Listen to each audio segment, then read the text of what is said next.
We are recording. You ready to do this? Yeah, I'm ready. Okay. 5, 4, 3, 2, and 1. All right, folks, welcome back to the podcast. I am very excited to have as my guest today, Doug Dane. Doug, welcome. Thank you. Glad to be here. All right, awesome.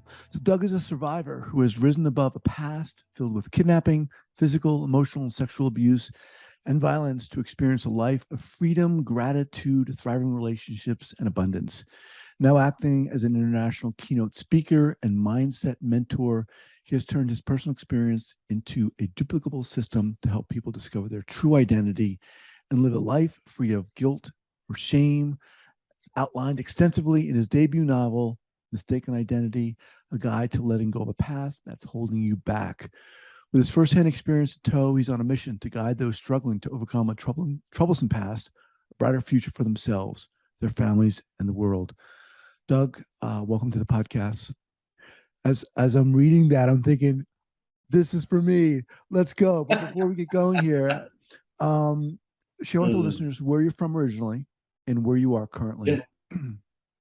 Yeah. So I'm born and raised in a city about an hour outside Toronto called Kitchener, Ontario, Canada. And I divide my time now between Toronto and New York City. I'm here in New York right now, and I just go back and forth every 2 to 3 weeks. My partner's here, and my daughter's in Canada, so I go back and forth and spend time between the two, which is really fun. So. Okay, Doug, how the heck did this start? How did all this start? The story, the book, what? Yeah, how is it that we're sitting here right now talking about this? What happened? Yeah, no, that's an interesting question.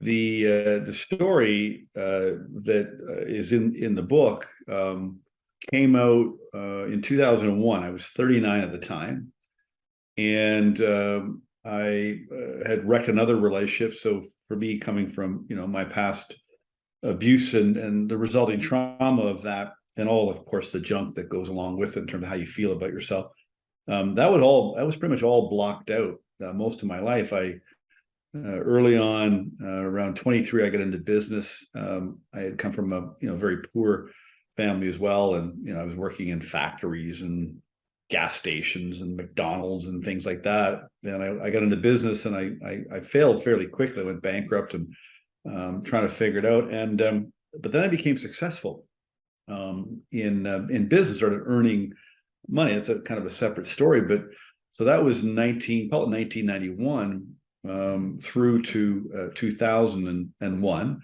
I was succeeding, but I didn't feel good about myself. I was nervous. I suffered from anxiety and depression, and a lot of dis-ease, illness challenges, things like that, and just not feeling good about myself. Now, you wouldn't have known that because on the outside, I was a really good actor. I had to be a really good actor when I was little to survive, and I became a very good actor to try to continue to survive and try to thrive as well. Anyway, of course, I wrecked a lot of relationships. My second marriage had failed, or I wrecked it, and I was in separation counseling. And luckily I came upon a woman who was wise and experienced, and she started asking me some questions, and she saw that there must have been some abuse in my background. I said, there wasn't any abuse in my background. I mean, I grew up in an alcoholic home, and I remember a little bit about that, but most of it had been blocked out. And so she got me to do an investigation. She said, look, your way's not working. You're struggling. You don't feel good about yourself. There has to be something in your story that's causing this. Wow. And so it'd be a good idea for you to go back and figure it out. So we didn't do a lot of therapy around the story. I just did a lot of investigation around the story, almost like an intellectual observer, because in my business skills, and she was smart. She applied almost a business approach. We had goals, we had a plan, and I investigated this story. I met the social workers that placed me in that home when I was an infant for adoption. I got my birth records, my adoption records. Wow. I hired a private investigator. I found my birth mom. I never met her. I met my birth mom's family. I met the police detectives that investigated the ring of pedophiles and the sexual abuse that I was caught up in from 13 through 15. So the detective that interviewed me after my kidnapping, I met with him, had coffee with him, family, friends, teachers, neighbors. And I put this whole story together. I go, oh my God, no wonder I've been feeling the way I've been feeling about myself, you know? And my counselor, Ellen is her name, she said, what do you want to do? I said, I want to go public. I want to go big. And she said, well, what are you going to do? I said, well, I think I'm going to submit an article to the Guelph Mercury, which is, you know, the time where I was living, 100,000 people. She goes, I thought you were going to go big. And I said, okay. So I started sending it everywhere. Oprah, People Magazine, anybody I could think of that was big. Mm-hmm. And anyway, the national newspaper, the Toronto Star in Canada, picked it up, and it was on the front page of their lifestyle section on a Saturday. And I remember picking it up 8 o'clock that morning, getting my coffee. And by the time I got back to my inbox, my email, my website were in the article, because I had written it. And I had like 600 emails in my inbox, and, you know, all these people thanking me and, Oh my you know, saying gosh. I was courageous, brave. And a lot of people that had went through my story were thankful that I went public, and they felt better because they could relate. And what that did for me is my story, it talking about it or writing about it normalized me. It didn't normalize what happened, but it normalized me. Wow. All And right, Doug, then hang all on, these hang on, people, hang on. Let yeah, me just interject. right. This is, yeah, I mean, this is incredible. And you're saying so much here. I want to make sure we touch upon.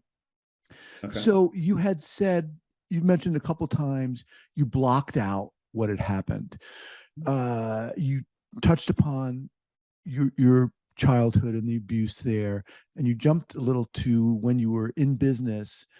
And so, are you saying that throughout your childhood and into what your teens and 20s, you had not, at least intellectually, understood that you had been traumatized? That's correct. That Yeah, is correct. Okay. that's So, correct. Yeah. okay. And was there ever any thought, oh my God, my childhood was effed up, I need to get help, or anything like that? No. Nothing. Okay. And it wasn't until, and you said you were a good actor, you were able to survive. And it wasn't until you met that therapist, who sounds incredible. She was like, Mhm. something's going on here. Now, Yeah. when she started talking about that, can you talk a little bit about the recognition of having experienced what you did experience? Oh my God, I was involved in this. What was that like for you to come face to face with that understanding? Yeah, you know, it's a good question. It's interesting, because by that point, I was fairly obviously disconnected emotionally, from all of that. But it was something that she said, because she was talking about, um, you know, being, you know, mistreated in my home by my parents, because they were both really struggling, violent alcoholics. And what really struck me, she said, "Can I ask you a question, Doug?" I said, "Sure." And she said, how would you feel if that little boy was your son?" And then boom, it hit me. And I got emotional. And I wasn't saddened for me, the adult. I was saddened for that little boy. I felt really terrible for him. And then it gave me perspective. I go, yeah, he was really mistreated. Like, that's just wrong what Mm. happened to him. That was the first real connection. And then there was a few more times like that where, you know, we had these conversations, or she posed these questions, like, the kidnapping. I didn't see it as a kidnapping. You know, I got, you know, I got in this guy's car, and we drove across the country, snuck out on a Sunday night. I had a different perception on it. And so she brought a normalized, justified perception to what happened, because I was minimizing what had happened, which essentially was Mm-hmm. minimizing me and my own worth and all of that. So that Mm-hmm. was really how it started to happen. Now, so you mentioned kidnapping, and to the degree that you're comfortable speaking about this, so you were involved in a pedophile ring? Yeah, Oh yeah. my God. I so at 13, I literally I kicked my mom out of the house. I picked her up one day, or she was beating my dad. I picked her up, I threw her outside, phoned the police, which was, you know, the police were always at our door. and they took her away, and she never came back. And so by that time, my dad, he was pretty rough shape. He was arthritic and, you know, broken down from alcohol and the effects of being a war vet, all that stuff, his own stuff. And I was running the streets, you know, skipping school, and you know, the schools were looking for me. They come knocking on, you know, my dad's door. And anyway, I ended up hanging out at this Radio Shack store downtown Kitchener, where I live. And we got hooked up with the manager there, and he invited us over to his house one night for a party. And we got there, and he said there was going to be girls and booze, and like, I'm 13, right? And we get there, and his wife was leaving for the night. She was going out. And that was the beginning. The man, his name was John, invited my friend up to stairs to his bedroom. I knew what was going on, but, you know, I stayed in the living room, and then it was over, and we walked home, you know, kind of silently. And that was the beginning. And so this man, along with a couple of Boy Scout leaders and another guy in the music business, it was four of them. And they, you know, corralled at least what we knew of from the investigation, 23 boys, undoubtedly more, but there was 23 boys in the investigation. And so, yeah, I got hooked up with this guy named Randy, and I was his kid. That's what they would call their favorite boy. I was his kid. And so for a couple of years, I was, we were hanging out with these guys, and it was a very obviously confusing time because it felt good physically. And as an adolescent, you know, I thought just me and my friend, my next door neighbor, who also got caught in this, I thought we were just exploring gay sex. I mean, they gave us the book, The Joy of Sex, and they showed us a passage that, you know, what we were doing was normal. And then looking back on the records, I thought I was a little boy, 13 through 15, and this was a man. Well, it turned out he was 26.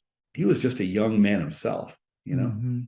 And yeah, so that's basically, I spent a couple years on that. And then the kidnapping is where it ended. When the detectives arrive at my door on a Sunday night when we got home, and, you know, throw these photographs at me, and they, you know, they're kind of threatening me to reveal other boys, because one of the other men, the Boy Scout leader, one of the dads had caught him, and the dad was out in his car with a gun trying to catch this guy. So it was very serious, you know. And they left that night, and my dad, of course, wasn't equipped. They didn't speak to my father and my brother, so I was just kind of left in my basement alone.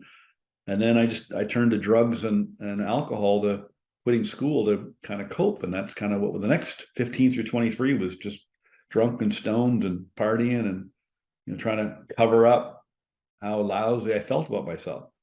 But again, everything I just said, of course, was these are memories or facts I've got all blocked out. Now, was your meeting Ellen, the therapist you spoke of, was that the big turning point for you? Yeah, you know, it's interesting. Yeah, I'd been in therapy before, because this was my second marriage that had failed. Of course, you know, I'd wrecked all my relationships, and it was bizarre because I was in such inner conflict, because at the heart of me, I felt I had integrity and I had standards, and I was very honest in work and in business, you know, very honest, but obviously dishonest over here. So I'd been in therapy. When I remember when I met Ellen, I go, oh my God, same old questions, same old friggin' result. Like, here we go again, another therapist asking the same old questions. But there was something different, and her plus her requirement of me, which was, if you want to work with me, you have to study this book. And she handed me the book, The Four Agreements by Don Miguel Ruiz. And I credit that book literally for saving my life. I mentioned it in my book. And she said, if you want to work with me, you're going to have to study this book, and we're going to work with this book, and you're going to have to apply what's in this book. And it was a real turning point. It was one of the biggest ones. Of course, the article. What about that book? What about that book, Doug, was so resonant? Well, it was funny because she goes, read the book. It's not a little book. I went and got it. It's like a 2-hour read. I came back the next week. She goes, you read the book? I go, yeah. She goes, what do you think? I go, it's the dumbest thing I've ever read. She goes, read it again. So I go read it again. I come back next week, and she goes, read it. I go, I read it, but it's really weird. She goes, read it again. And it was weird for me because the author is He's a Mexican Toltec spiritual leader, Nagual, from an ancient tribe. And so I just was uncomfortable with spirituality and all that stuff.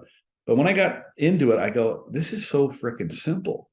He just explained so well how we got conditioned when we were little, and we made these agreements with ourselves. We were domesticated like an animal, literally. We got judged. We started judging ourselves. We made these agreements. We live with those agreements, and that's why we're struggling, and we're in what he called a fog. I go, man, oh man, that's me.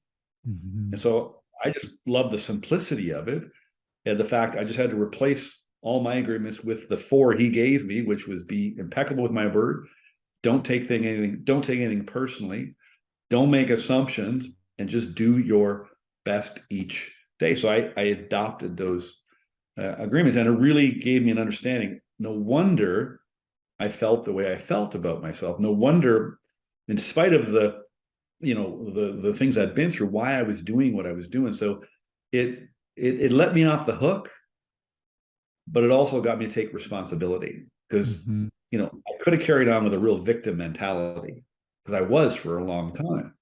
Yeah. Yeah. I want to remind everyone that I'm speaking with Doug Dane. His book is called Mistaken Identity, A Guide to Letting Go of a Past That's Holding You Back. We'll, of course, have that linked up at the show notes page here at the traumatherapistpodcast.com, as well as the 4 agreements, too. Why did you write? You talked about that article you wrote. Mm-hmm. Why did you write that? Talk about that process of saying to yourself, okay, I want to write this.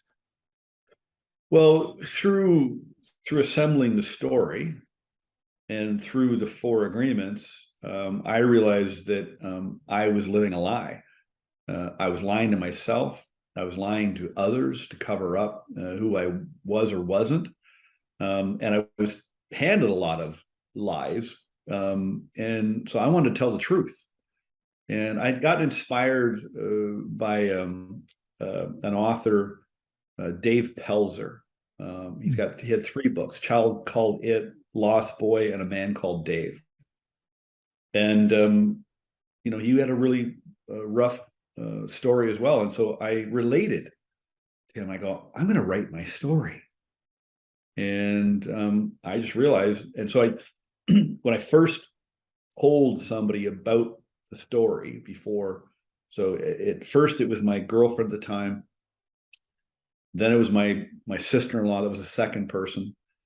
And just with those 2 people, and then a few more, as I told my story, it opened the door for them to share their story. And all of a sudden and I go, this is what talking works. I got to talk. And so that's what motivated me to write the article. And then, of course, that led to speaking engagements. It was on television. It was in a couple of books. And then people kept saying, hey, Doug, will you tell your story? Sure. And then because of the publicity, people were approaching me, go, how'd you do it? And I go, I know what I did, but I couldn't tell you how to do it. How do you do what? How did I go from that story, right? Okay, going public, and then freeing myself and letting go of all the negative emotions? Like I have no negative emotions or feelings or followed or trauma from any of it. One part in the book talks about how I hired a PI to find Randy, the man that abused me, because I wanted to know his story. Like something must have happened to him for that to perpetuate in him. And so I wanted to meet him, and just at that time, I hired him. I was coaching people. I wanted to hug him and coach him and see if I could help him. Was there any? I mean, there's so much. There are so many elements to this story. How did you? And of course, trauma impacts people very differently. And of course, it sounds like it impacted you very severely. I mean, you talked about failed marriages and relationships and alcohol abuse, but what helped you specifically work through and process the trauma that you had experienced? How would I answer that? I think, well, I mentioned in the book, one of my friends was reading one of the articles on my adoption. She goes, you feel you feel grateful that you were adopted? I go, yeah. She goes, explain that. I said, well, now knowing what I know and through the four agreements, different things I was learning, because I really embarked on this pursuit to understand. Um, I My perspective on my adoption, for example, is that I could have landed in any home. I mean, the fact is, I was given up for adoption as a baby, ended up in foster care. 6 months later, I got adopted. I could end up in any home. And whatever home I would have ended up with, I would have been a different person than I am. And so that gave me objectivity, you know. Mm-hmm. I was also, as a business person, I was trained to be objective and use my intellect to problem solve and to get ahead. And so, and again, because Alan, somebody that I began to trust, approached my therapy the same way as a third party. I was really observing this little boy, and she said that, she goes, you gotta parent this little boy, and you Mm-hmm. have to nurture him and take care of him and help him, make him feel like he's okay.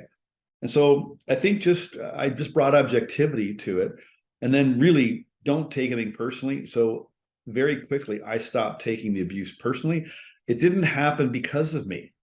It Mm-hmm. just simply happened to me. In fact, Mm-hmm. I saved a little boy's life because it could have been another little boy that landed in that family. And I survived and I'm thriving. And so objectivity, I think, I learned emotional neutrality. I just brought these skill sets to the story and to my perception of the story Yeah, and my judgment.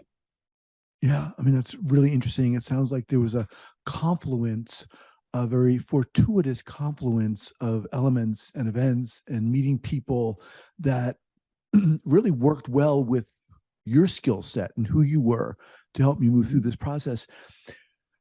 All right. So, how do you get to the point where you're writing this book, Mistaken Identity? Yeah.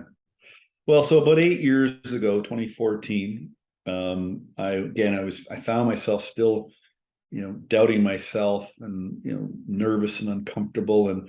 And by this time, so 2001 to 2014, so for 13 years, on again, off again, people are, seeing the story on online or seeing the art, whatever, and they're pursuing me and go, Doug, can you help me?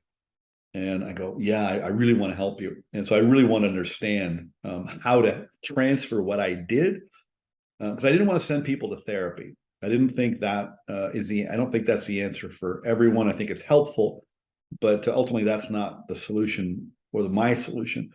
And so in 2014, I just happened upon, I just, like everything, I suppose you said, I kind of stumbled along another person who became probably my biggest mentor. His name was Bob Proctor. He passed about a year ago. He was world famous in the personal development space. And I went to work for him and we became friends and he mentored me.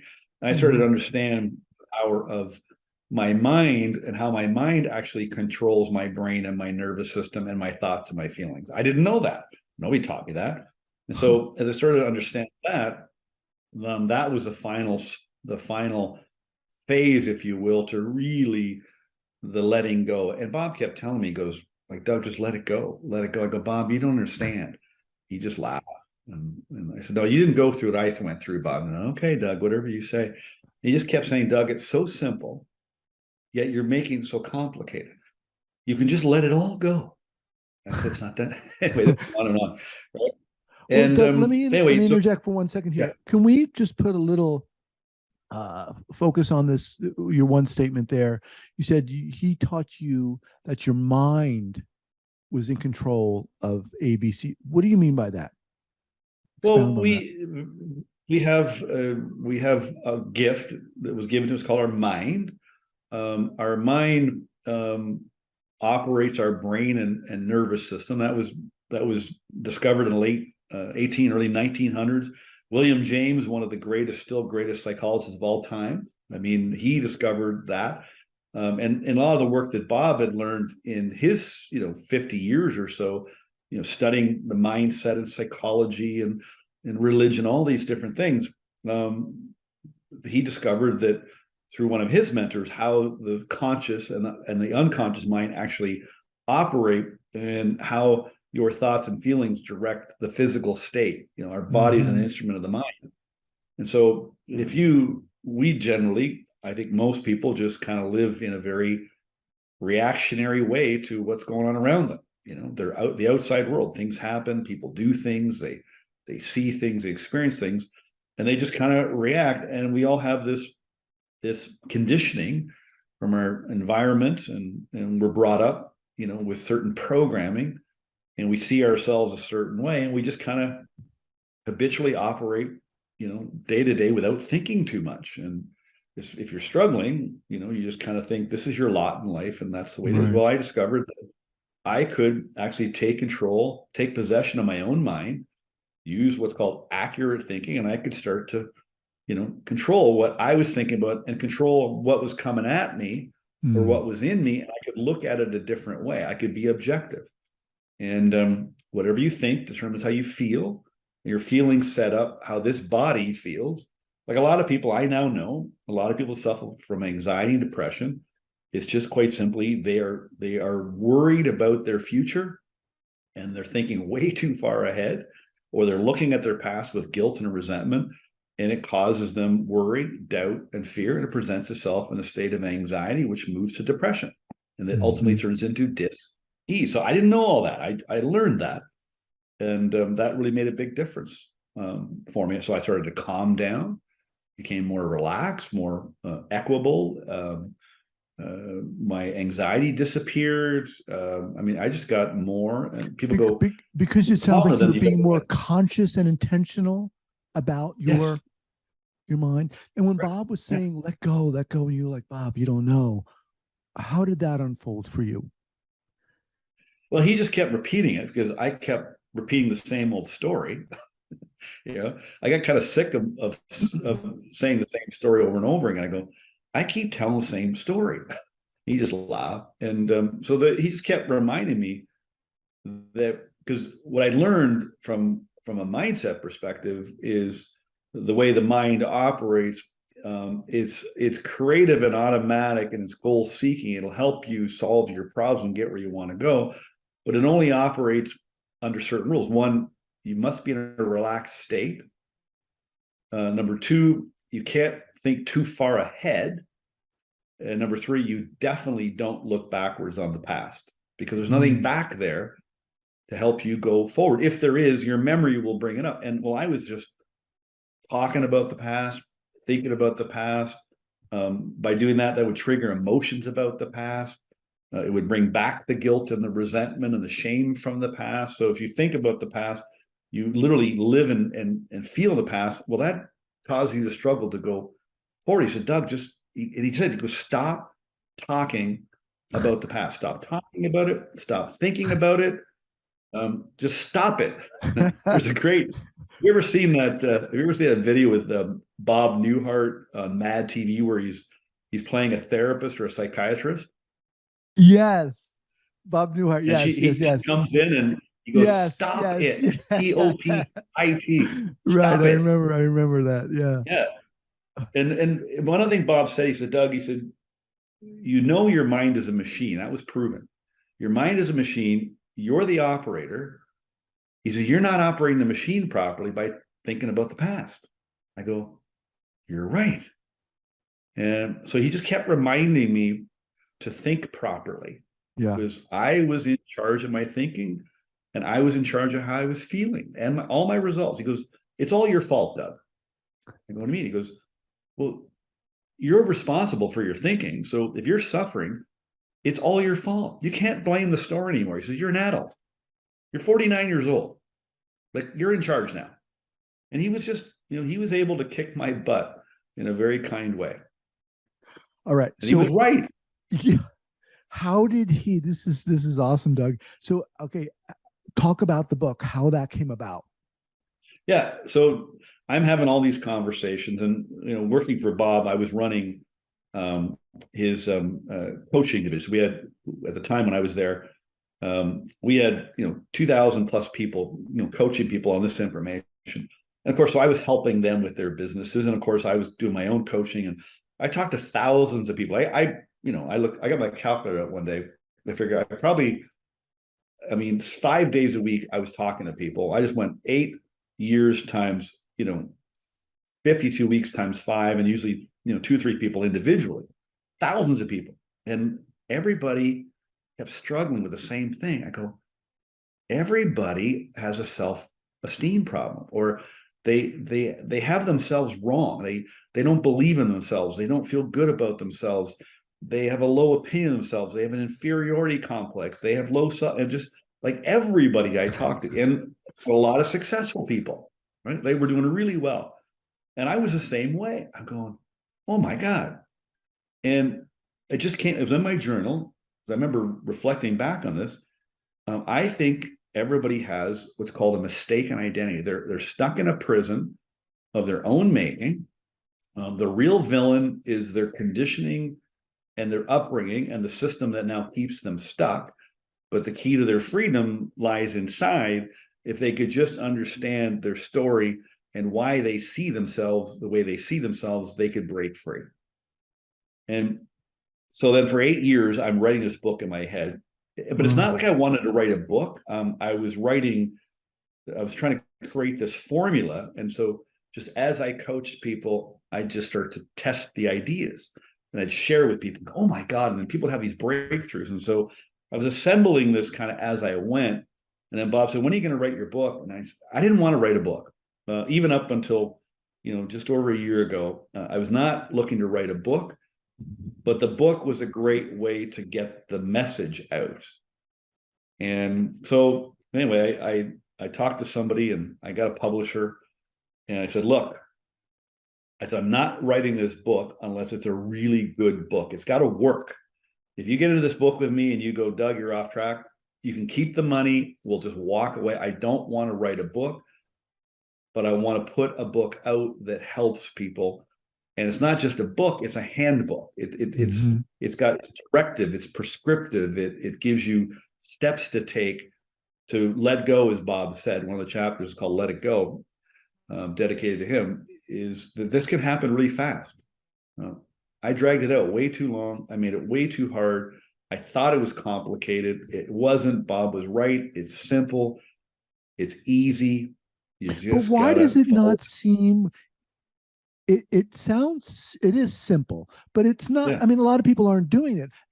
Honestly, I'm thinking to myself, I got to get this book, sincerely, because I have limiting beliefs about myself, and I was identifying a lot with what you're saying. But yeah, why aren't we doing it? Why is it so hard to let go of the story of our past? I think there's 3 reasons. One, as you mentioned, we have these limiting beliefs, and I think we just have enough evidence. And the longer we go through life, we have more accumulated evidence that there's just something wrong with me. Okay, and there's all these great books and great podcasts, all these great things out there, but it doesn't work for me. It'll work for you, Guy, but it won't work for me, right? I think that's number one. Number two, since the early 50s, it's true. Yeah. Our mode for our mental well-being, it's been a paradigm since the 50s. I mean, my mom got hooked into it, drugs. She went through, at the time, 4 rounds of shock treatments, pills. We've gone down a certain road with psychology and mental well-being. It's a paradigm, and we've been following that for quite a long time. And that's just what we do. And it's kind of normal, but clearly it ain't working because the numbers only get worse. So something's wrong. So I think we're locked into a viewpoint of mental health and what life is like if we've struggled. Even if you come from a good family, the other thing is, out of all the people I talk to, half statistically have been through abuse. The other half haven't, but they're still suffering from the same mistaken identity for different reasons, And then I guess a third reason is these days it's very easy to choose the victim mentality. It's convenient. It's a lot more comfortable. We don't like the discomfort of the perceived suffering to get to where we want to go. And so I think we just kind of use as a great excuse to, stay stuck. I did that. I think it's just easier. Yeah. Who's this book for? Definitely the initial strong motivation was, there's just so many young people that get in trouble like I did, and they really struggle, and then they grow into adults that struggle, and they raise children that struggle. So anybody that's gone through any form of abuse, you really need to understand, and change your mind and your perspective on what happened to you, the story, and that's what the book does. It gets you to just, because I changed my perception, and so I'm modeling that you don't have to look at your abuse as a bad thing. I look at it as a gift. I really truly do. That is for people. So half the population has gone through that, and then those people, and many other people, 95% of our population, grow up. They're conditioned, and they're programmed, and they're judged, and they're criticized, they're teased, and they just form a perception of themselves that's not true or not accurate, and they struggle in their life, in any area, maybe struggle most of their life. And so I was talking to a lady the other day, 37-year-old woman. On the outside, you think, man, she's got it together, beautiful, healthy, she's got a successful business. And she was going through the book over 30 days. The book's designed to actually go on a journey for 30 days. Oh, and she goes, Doug, I've been reading this in the month of February. That's when we were talking about. She goes, I went through the month of February. She goes, February 2023 has been the best month of my life ever. And then she went on to talk about what she had let go of. She let go of worrying what people thought. She let go of, being insecure. She let go of, covering up her face with makeup because she had acne problems when she was young. She just was letting all this stuff go. And so it's really, like you said, you got to get the book. It's for everybody. And if you're not happy in life, if you're struggling in some area of your life, if you don't feel good about yourself, there's nothing wrong with you. You just believe some things that are wrong. mm-hmm. And you just got to change your mind about how you see yourself so you can be yourself. That's what the book is about. Just be yourself. Let go of this past that's holding you back, because you're using it as a reference point to predict your future. And you're wrong about yourself. I interview a lot of people on here, many of whom have books, and almost all of them sound really, really interesting, but I don't always say I'm going to go get this book, but I'm getting this book. And I sincerely mean that. All right, Doug. Wow. I mean, Jesus, you're so freaking inspiring. How do people get in contact? So, are you doing coaching now? Yeah, I mean, I've been in the industry of mentoring people in their own personal and career development. So whether it's people that are want to grow a business, or people are just like I was, there are stuck personally. So yeah, I do a lot of group coaching and individual mentoring of people as well. And I'll continue to do that. What I really want to do is I want to get the message that's in this book. The book is a messenger. I want to get the message that's in the book out any way I can, whether it's speaking publicly like this, or on doing keynotes or whatever. But I'll just continue. I want people to get this message straight in their minds. And my big goal is to really change the world, because the world needs a change. Yeah. So yeah, you can find me at dougdane.com. That's my website. Okay. You can order the book through there, or you can of course order it through stores or online. You can find me on social. Just type in Doug Dane, Dane. Go to the website, contact me, reach me there. Get the book. I'm also running a program where you can actually go through the book with me. So you get the book, and then over 60 days you can hang out with me as I take you through the book, and I get on calls live, and I help people and answer their questions, and hot seat coach them, put them in front of everybody else, and put them on the hot seat. And I just want people to get the message and feel better about themselves. Awesome, Doug. I'm So glad I got to meet you today, and really excited to share this with my audience. Thank you so much for joining me today. My pleasure. Thank you very All much. right. Take care.